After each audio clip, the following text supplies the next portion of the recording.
Oh, it's Mr. McFeely. I have seen the future, and he was wearing number 5, and I ain't talking about Robbie Grimsley, folks. Took out the muffins, took out the trail mix, took out the cookies. They stole the monster cookies. Wow, that's awesome. That is so awesome. Let's do some broadcasting. Mike's appearance on Hot Mike is brought to you by Sunset Lanes of Moorhead. All right, here it is. Hey, guess who's going to Sunset Lanes today? Jack. He is. The Jack man is going to Sunset Lanes today. For what? Oh, he's going. Not that, I mean, if he's you at can the reveal this Y on camp all week long. Okay. It's kind of the ready for school. So, yeah, he's going to be over there today. All right. So, does he get a deal? Can I mention his name? Does he need a bowling ball? Does he need some shoes? Does he need a bag to carry in? All those things, yes. He can borrow my Storm shirt if he'd like. Hey! It might be a little big. Might be. But he was like limbering up his arm this morning before he was. Yeah. I love it. I love it. You love FBS football. It is here. We have reached game week, buddy boy. It's here on Saturday. I mean, in December of 2020, or November or December of 2020, when dark times. When I was writing about this for the first time, first of all, I didn't think it would take 6 years to get here, because I was naive and optimistic, which is not my usual MO. Right, yeah. But it is here. I am very excited. Yeah. And I think it's a really big week for North Dakota State football, for the university, for the city of Fargo, and I think the state. I would hope for the state of North Dakota if people could put aside their provincialism and hatred of Fargo and Imperial Cass County long enough to just enjoy the fact that an entity from North Dakota is going to regularly be on national television in a sport that has captivated the entire country. It's not a niche sport. It's the number 2 popular sport. It's the number 2 most popular sport in the country, and North Dakota now has a team in that subdivision. The highest division of it. Yes, it's fantastic. It's great. It's great. Are we going to have a sellout? What do you think? Pretty close. I think they're under 500, there's right? fewer than 500. Okay. Yeah. Like 450 or so. Trending in that direction. They get better hurry up and do some things. It's Tuesday. Either way, there's going to be, if everybody uses their tickets, there's going to be more than 18,000 people there. So it'll be a virtual sellout, even if it's not an official sellout. Yeah. Fans should be jacked up. It should be a celebration. I hope that NDSU has some like special things planned pregame to get the team out in the field and all this stuff. Yep. I think people are ready. The tailgate stuff sold out months ago. Yeah, that was definitely done. So I think that's going to be pretty wild out in the parking lots for people are excited. I'll say that. I don't know if at this point, and this is all just anecdotal, my sense of things, but I don't know that like the fan base has expanded yet because of this move, but I think it's re-energized those who are fans and those who were once really interested during the dynasty mode. Not that they were ever out of the dynasty mode, but the peak of the dynasty mode. About 10 years ago. Yep. I think those people are re-engaged. At least many of them are re-engaged. And I can speak in a couple cases of people I know personally who are like, okay, on board. Let's go. Let's see what this is all about. So we have a handful of QB battles decided, but this morning we got the last drip of information out of Vegas. UNLV, Dan Mullen is going to go with 2 quarterbacks, something I think you and I talked about. Yeah. I think at least we texted about it, is that Alex Orji and Jackson Arnold are both going to play Saturday night for UNLV. Yeah, and it's the old question of if you have 2 quarterbacks, do you have a quarterback? Yeah. And maybe they do, and Dan Mullen is an offensive genius. Although your guy and the namesake of the McMurphy Cup, Brett McMurphy, has now picked New Mexico. Like he revised his playoff picks. Yes. He's picking New Mexico above North Dakota State and UNLV. By the way, New Mexico has its own quarterback issue too as well. Right. We'll get to that in a second. I don't know if the namesake of the McMurphy Cup is keeping up with happenings in Albuquerque, but speaking of quarterback battles or dramas, but we're going to find out what UNLV has. So Jackson Arnold was this can't-miss prospect out of high school that now can't win the job at his 3rd separate school. right? If I have that correct? Correct. Yeah. I mean, he's obviously a super talented kid. That he was a 5-star recruit for what that's worth, Correct. and we all know Yep. how that stuff works. Yep. But he could not be the guy Beat at Alex Orji. at Oklahoma. He couldn't be the guy at Auburn. Going down to a much lower level than those two schools. No doubt. He is not the clear-cut favorite at UNLV. But again, with Mullen, I don't know what's real and what's not. He's a big-time coach. He's been at the highest SEC, of levels, the highest of levels in a hotbed, insane state for football in Florida. And so what he says, I take with a major chunk of salt. But this is a big game for the Mountain West on Saturday night. Both the Bison game here and the UNLV game with Memphis. I think the UNLV game is bigger because that, if you believe the prognosticators, they are in the hunt for the G6 spot in the playoffs. And Memphis is a really good G6 team too, we think. The American, And so you would hope, if you're a fan of the Mountain West, that UNLV would win that game, because then that gives you better chance legitimacy. There. And you would hope, as a fan of the league, right? That's what I said yesterday. That North Dakota State would beat Jacksonville State, because you don't want to lose to a Conference USA team, especially at home, even though it's your first FBS game. I mean, there are expectations on NDSU, right? I mean, this is not like Missouri State getting invited to Conference USA. This is the Mountain West inviting North Dakota State, obviously for the $12.5 million, but also because they view North Dakota State as making their league stronger in football. They looked at the league and said, Boise State is gone, Fresno State is gone, San Diego State is gone. We need a football brand. And so they went and got NDSU.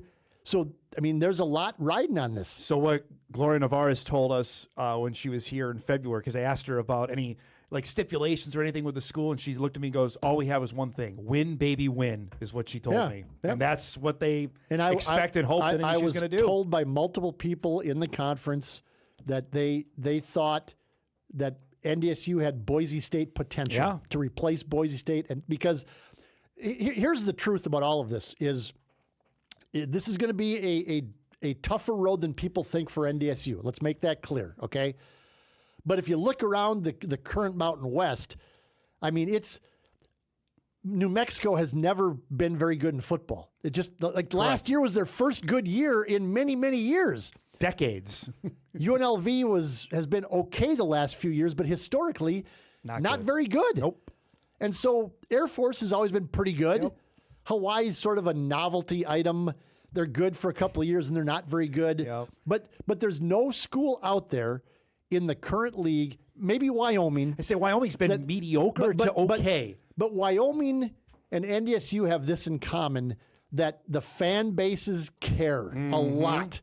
A lot. There are people invested in NDSU being good at football, which is one of the reasons why they've done what they've done for the last 60 years, is because people care. I don't know that people in Albuquerque or Vegas, if Vegas loses to Memphis on Saturday, is anybody in Las Vegas, Nevada going to care all that much? Nope. No.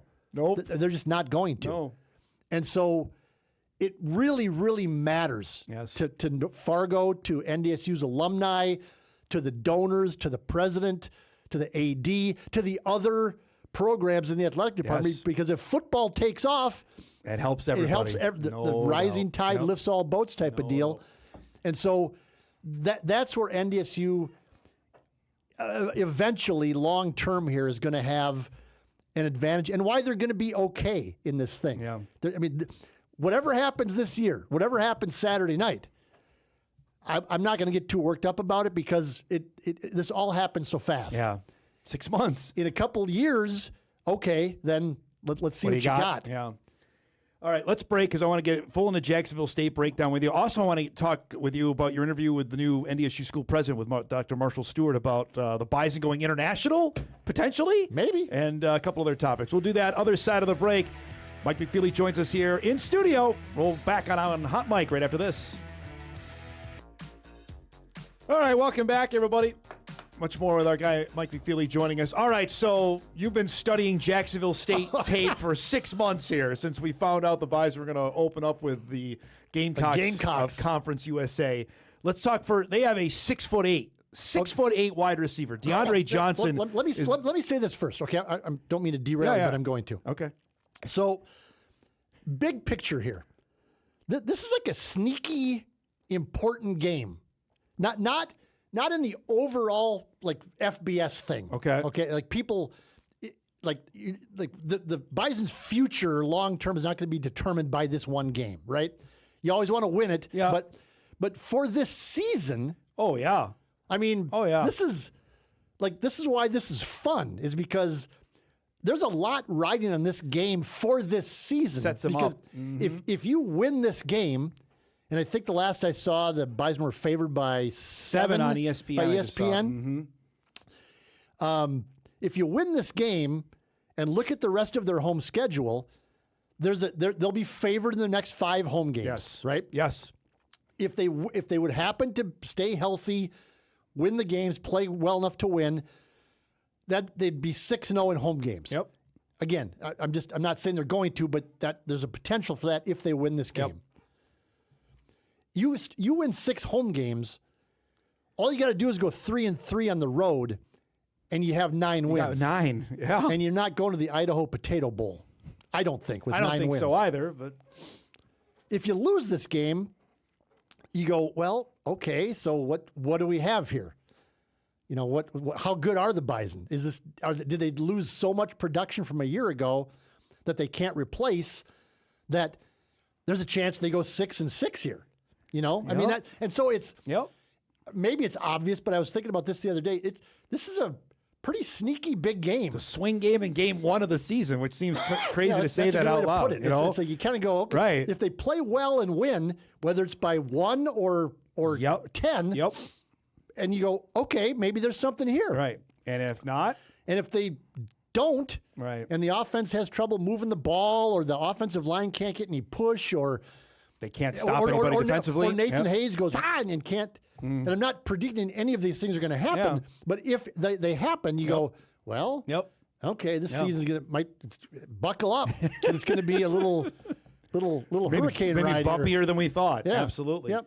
Speaking of, the Johnson cat from Jack State is 6'8". Yeah. I mean, I'm trying to think of the tallest wide receivers they've seen in recent memory. You know, Colback and I were talking about Ramses Barden. They had one on their own team who was 6'5" or 6'6". Zach Mathis was 6'6". But I think more importantly than that, and I think Tim referenced this the other day in an interview on the radio, like they send them all over the field. Yeah.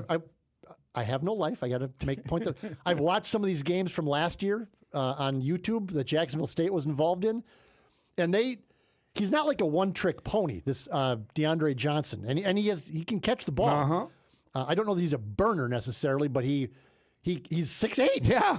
And so if you're a cornerback is 5'11", right? I ain't no good at math. Stands to reason. That's 9 inches that you have on the cornerback, which I don't know. I played enough basketball to know that some guy that's 9 inches taller than me is going to be able to go over me every single time, and I'm not going to be able to get the ball.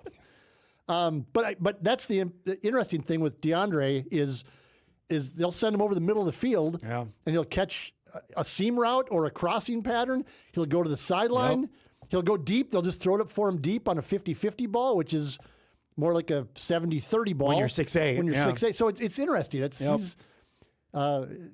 I was going to give him his number, but we don't need to because he's 6'8". So fans will be able to pick him out right away. What do we make of their quarterback? Caden Creel ran for over 1,000 yards. He passed for over 1,000 yards last year. I've been watching tape the last couple of days. He looks like Bo Brungard to me, the Youngstown State quarterback. Yeah, I'm not an NFL scout or anything like that, but I know that Bo Brungard has been mentioned in some scouting reports as potentially being some sort of NFL player. I don't know if this young man doesn't look as athletic as Brungard does to me. Yeah. But he's accurate. On short to medium passes.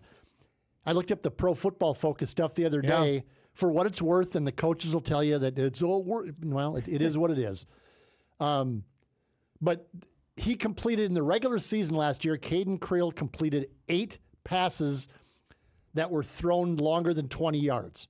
That's not a short pass that goes for 20. That's throwing the ball in the air 20-plus yards. Got it. He was 8 of 24 on deep balls. I consider a deep ball, right? Yep. It is. So he's 8 of 24 regular season on deep balls, which is 33%, which I don't think is going to scare many defensive coordinators.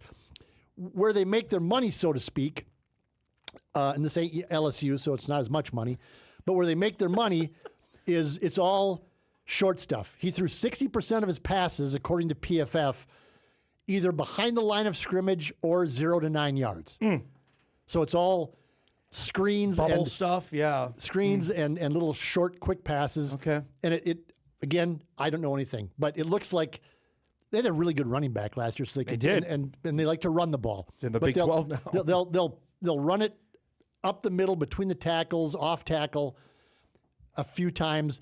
Then they'll throw a quick one out to the side, or throw a screen, or throw a little swing pass to the running back, and then have that athlete try to make some plays.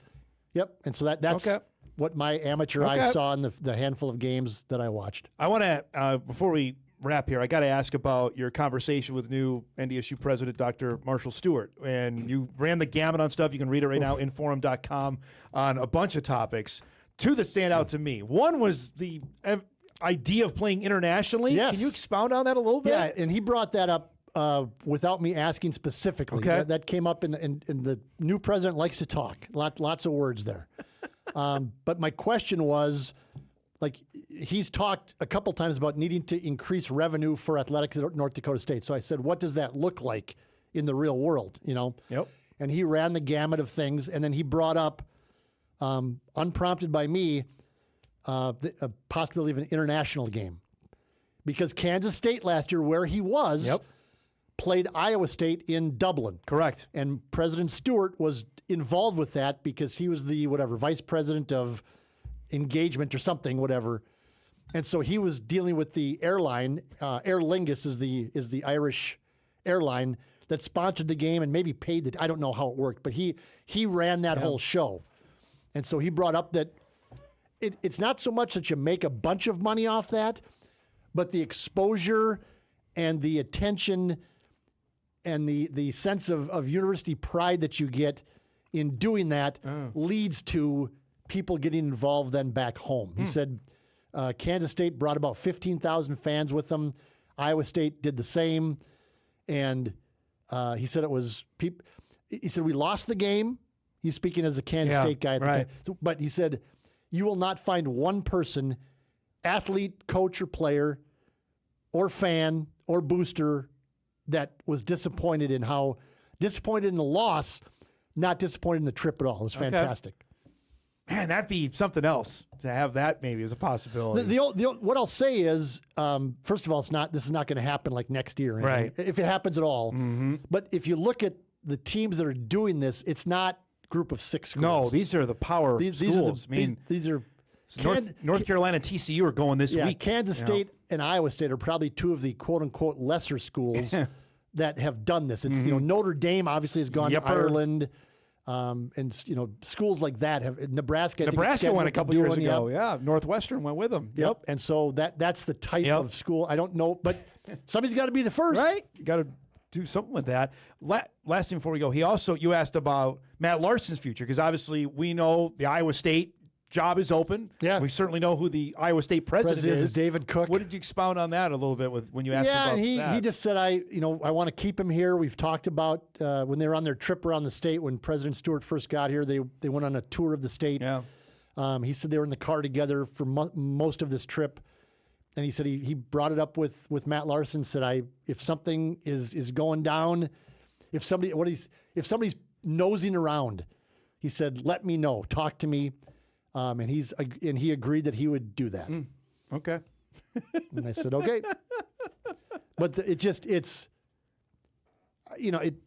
he's right. He said, he's probably on Iowa State's list, but he's probably on a lot of lists. Because if you look at the resume and the success absolutely in the last 10 years or 12, 13 years, he's like, I'm sure he's on a lot of lists. Makes sense on that. We got to go. Email comes in, though. Dom, can you ask, is Mike leading the Bison out on Saturday to start the FBS era? Can you confirm or deny that? I can deny that because even if I was asked to do that, I would catch my foot on the turf trip and then be stampeded by 113. Now, that would be memorable. That would go viral. As my death would be, it would slow down the momentum of the game. Have to stop the game for a little bit. Have to stop the game and bring an ambulance on the field to take my dead corpse. My wife would be upset, probably. I'm sure she probably shed a few big tears. Decision for her. Like, does she stay for the game or like it's going to be a big game? So I can see Michelle going. It's kind of 50-50 on that. It's a big game. We'll see you on Saturday. We'll actually see you later today. Tim Polisic press conference coming up 1:30. You'll see it on WDAY Plus and the Inform.com. FCS to FBS guy on Twitter summed it up on Monday. He said, "This week is actually here." Yeah, it's awesome. It's awesome. It's definitely here. Thanks for joining. We'll see you next week. Mike McFeely joins us each and every Tuesday. His appearances are brought to us by Sunset Lanes out of Moorhead. We'll take a break. We come back. Hour 2 is on deck here on a busy Football Tuesday. We'll do that when we come back.